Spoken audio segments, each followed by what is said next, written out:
Frequentemente, os pacientes que têm algum diagnóstico intestinal, que eu atendo aqui nas consultorias, é interessante que eles, eh, as suas emoções de alguma forma estão sendo afetadas. É claro que o simples fato de tu receber um diagnóstico de clínico, qualquer que ele seja, né? Você recebe o diagnóstico e você está com um problema, doença de Crohn, ritocolite, síndrome do intestino irritável, outros fora do intestino, diabetes, algum problema cardíaco. É óbvio que qualquer diagnóstico, isso vai, querendo ou não, mexer com as tuas emoções, né? Isso dá uma certa abalada no nosso emocional.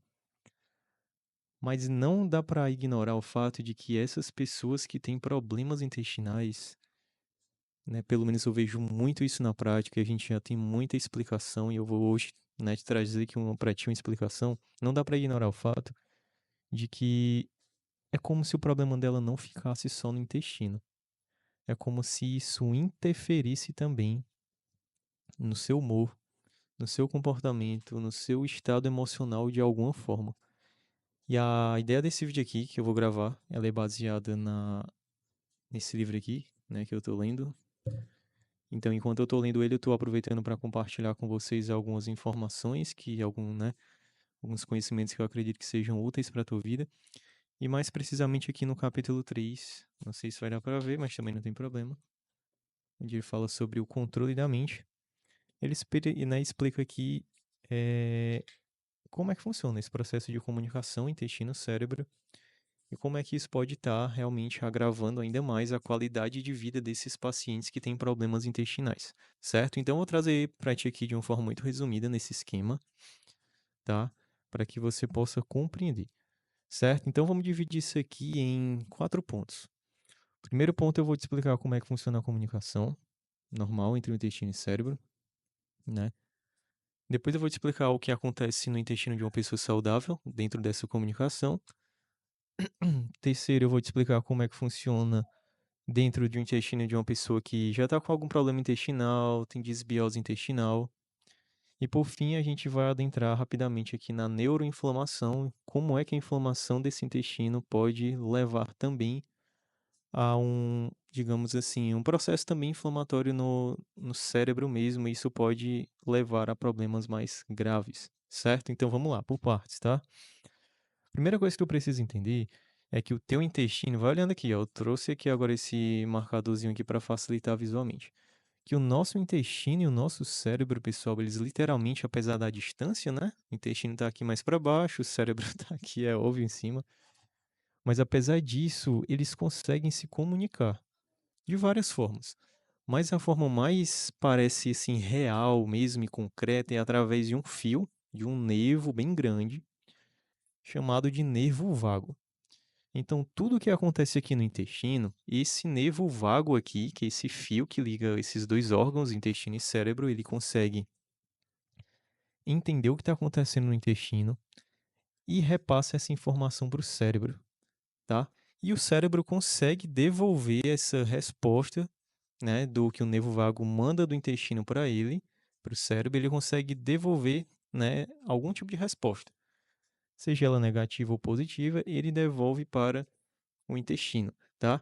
Então, olha só que interessante, o intestino, né, ou esse nervo vago, ele percebe tudo o que acontece lá, desde a digestão, a questão também de como é que está a imunidade no teu intestino, a questão também de como é que está o estado inflamatório do teu intestino, se está inflamado, se ele está mais com um caráter mais anti-inflamatório, ele percebe tudo, ele sinaliza para o cérebro, e a partir daí, é o que torna interessante é que essa informação que é repassada para o cérebro, ela pode afetar, ponto um, teu humor.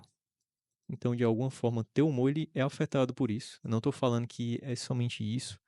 Não dá para dizer que percentual é também assim, o teu intestino interfere 10% no teu emocional, no teu humor. Não dá para saber. Mas a gente sabe que interfere. Então, né, o que acontece aqui, chega no teu cérebro, ele afeta o teu humor, afeta o teu comportamento. É óbvio, se o teu humor muda, o teu comportamento também vai mudar, né? Você deve concordar comigo. Teu estado emocional, se tu fica mais tranquilo, se tu fica mais ansioso, se tu fica um pouco mais pessimista, e também o teu nível de estresse. Então esse é o primeiro ponto que eu quero que tu entenda, que realmente existe esse processo de comunicação entre esses dois órgãos, E é esse fiozinho chamado de nervo vago que vai fazendo essa conversa. Ó, aqui tá assim, então eu vou repassar essa informação para lá e isso vai mudar teu humor e essas coisas que eu te expliquei, certo? Agora vamos para o ponto 2 para tu entender o que que acontece no meio dessa comunicação de uma pessoa que não tem nenhum problema intestinal, que se alimenta adequadamente, que come fibra, que come alimento fermentado, que faz uma dieta com comida de verdade, com esse caráter mais anti-inflamatório que eu vi aqui já há alguns vídeos tentando te explicar e te ajudar com isso. Então vamos chamar aqui de pessoa 1, só para dar um exemplo para você entender. Essa pessoa 1, ela por fazer isso que eu te falei, come adequadamente, não come muita comida industrializada nem ultraprocessada, come mais comida de verdade, se alimenta de mais frutas, vegetais, alimentos fermentados, enfim, essa pessoa tem uma microbiota intestinal equilibrada. Se vocês escutarem algum chorinho ao meu filho, tá? Paciência, por favor. Então, certo? Então, essa microbiota intestinal, ela está equilibrada. Lembre-se que a gente já conversou bastante em vídeos anteriores sobre elas e essa microbiota, ela é fundamental. Não dá para ter um intestino saudável se você não tem uma microbiota equilibrada. É quase que o principal pilar que vai determinar a saúde do teu intestino. Então, essa microbiota intestinal equilibrada, ela vai ter várias espécies de bactérias boas que produzem neurotransmissores positivos. Olha só, esse nome aqui não é bem esse, cientificamente falando. Mas eu não quero complicar a tua vida e a minha ideia aqui é transportar o que, né, transcrever ou traduzir o que eu leio nos livros e nos artigos científicos e trazer para ti com uma linguagem mais fácil. Então, essa microbiota equilibrada e saudável produz neurotransmissores positivos. E esses neurotransmissores positivos, eles conseguem ativar o nervo vago, tá? Então, quando ele ativa o nervo vago, ele gera sinais, entre aspas, de felicidade. É também um nome aqui didático, meio tosco, desculpa a falta de criatividade. Mas, enfim, é o que deu para pensar.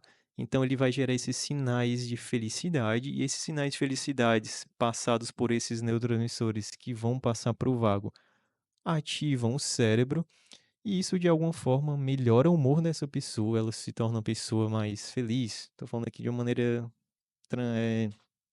didática para ti. O comportamento dela se torna um comportamento mais otimista. O estado emocional dela, ela não é uma pessoa tão ansiosa. Ela não é uma pessoa também depressiva, ela é uma pessoa que tem um estado emocional mais equilibrado. E o nível de estresse dela também não é tão grande. Então, é isso que eu quero que você entenda. Uma pessoa saudável, com microbiota equilibrada, produz esses neurotransmissores positivos que ativam o vago, que geram sinais de felicidade e que mudam no teu cérebro essas coisas. Positivamente, é óbvio. Humor melhor, comportamento melhor, isso que eu te falei agora, tá? Entendeu como é que funciona dentro de uma pessoa saudável? Agora vamos para uma pessoa, número 2. Essa pessoa tem um diagnóstico aqui de doença de Crohn. Essa pessoa tem um diagnóstico de síndrome do intestino irritável. Essa pessoa tem um diagnóstico de qualquer doença de caráter intestinal. O que é que acontece com ela em relação a essa comunicação intestino-cérebro? Essa pessoa, por algum motivo, não comeu muito adequadamente durante a sua vida, desenvolveu esse diagnóstico intestinal e ela desenvolveu uma disbiose intestinal, porque quando desequilibra essa microbiota, você tem a disbiose, e a disbiose ajuda nesse processo de adoecimento do intestino. Então, essa disbiose intestinal, que eu acredito nessa altura do campeonato, baseado nos vídeos que eu já gravei, que tu já sabe o que é esse desequilíbrio, ela é caracterizada exatamente por ter uma pouca quantidade de bactérias boas e uma grande quantidade de bactérias ruins, né, que causam problemas no intestino, causam desequilíbrio. Essas bactérias ruins que estão dominando aqui na disbiose, elas vão produzir mais neurotransmissores agora negativos, tá? Para tu entender também didaticamente. E esses neurotransmissores negativos também são percebidos pelo nervo vago, que vai gerar sinais de tristeza, também para tu entender de forma simples, no teu cérebro. E isso vai impactar no humor dessa pessoa, que vai ser completamente o contrário da pessoa 1. ela vai ficar com um humor mais depressivo, o comportamento dela vai ser mais pessimista diante a vida, ela vai estar com um estado emocional mais ansiosa, mais depressiva, mais difícil de manter-se em equilíbrio, e o nível de estresse dessa pessoa vai ser alto. Então esse é o algo a mais, além daquele óbvio de receber um diagnóstico e ficar abalado, que todo mundo fica, né, abalado quando recebe qualquer diagnóstico. Então isso explica, é óbvio que isso aqui ainda é muita teoria, a gente já tem uma coisinha ali na ciência ou outra de forma mais clínica e concreta evidenciando isso, mas ainda é algo um pouco mais teórico. Mas isso aqui explica por que que essas pessoas com problemas intestinais, elas têm esse nível altíssimo de estresse, ansiedade ou depressão, um comportamento diferente de se isolar, de achar que tudo vai dar errado na vida dela, o humor também não é tão bom. E é muito intrigante porque, repito o que eu falei aqui no início, os pacientes que eu recebo, é sério, assim, eu diria que mais de 50% deles, você percebe que eles têm esses problemas emocionais atrelados intrinsecamente ao problema intestinal deles. Especialmente, eu digo aqui, aqueles pacientes com síndrome do intestino irritável. Quando eu atendo algumas pessoas, eu vejo pelo olhar logo assim, né? Os olhos mais arregalados, aquela expressão de tensão. E quando a gente vai conversando, aí que eu vou observando mesmo, entendendo que essa pessoa realmente está com problemas também emocionais associado com o problema intestinal dela, certo? E o ponto 4 e último aqui que eu quero que tu entenda que esse é o ponto talvez mais perigoso de toda essa situação, é que a pessoa não corrige a alimentação dela, a pessoa não faz o tratamento adequado para a condição dela e ela vive nesse estado de desbiose intestinal.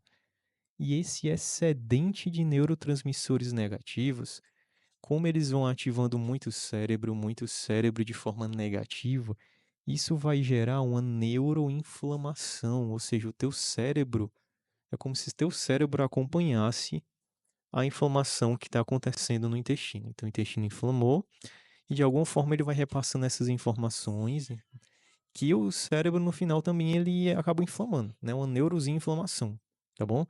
E essa neuroinflamação, quando ela persiste, ela vai levar aqui a doenças mentais barra neurológicas mais sérias. Então, antes o que era apenas um humor mais ansioso, um estado emocional mais ansioso, agora vai se tornar realmente um transtorno de ansiedade generalizada. Antes o que era um estado mais triste, né, triste frente à vida, às coisas, agora vai se tornar uma depressão de fato. A gente também já tem muitos trabalhos mostrando que existe uma relação entre autismo e intestino, por exemplo. A gente também tem uma série de outros problemas neurológicos que já conseguem fazer meio que essa associação, tá? Então, o que eu quero que fique na tua cabeça para encerrar esse vídeo, para não se estender tanto, é que cuidar do teu intestino não é simplesmente cuidar do teu intestino. Vai além. Quando tu cuida dele, é como se tu também estivesse cuidando da saúde do teu cérebro, da saúde da tua mente e também da saúde das tuas emoções, certo?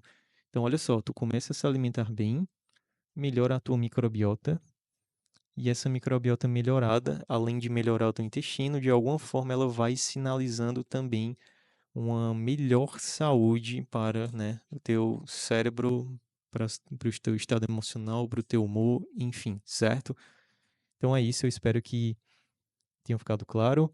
Qualquer dúvida, me conta a tua, né, se você também percebe isso, se você tem algum diagnóstico clínico ou conhece alguém que tem, que você também percebe essa relação entre ansiedade, depressão, problema intestinal, deixe aqui nos comentários abaixo que eu, né, vou te responder. Eu leio todos os comentários quando colocam aqui.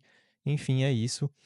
Até uma próxima e é isso mesmo. Só para encerrar, eu ia falar outra coisa, mas só isso aqui. Pois um abraço e fiquem em paz e até breve.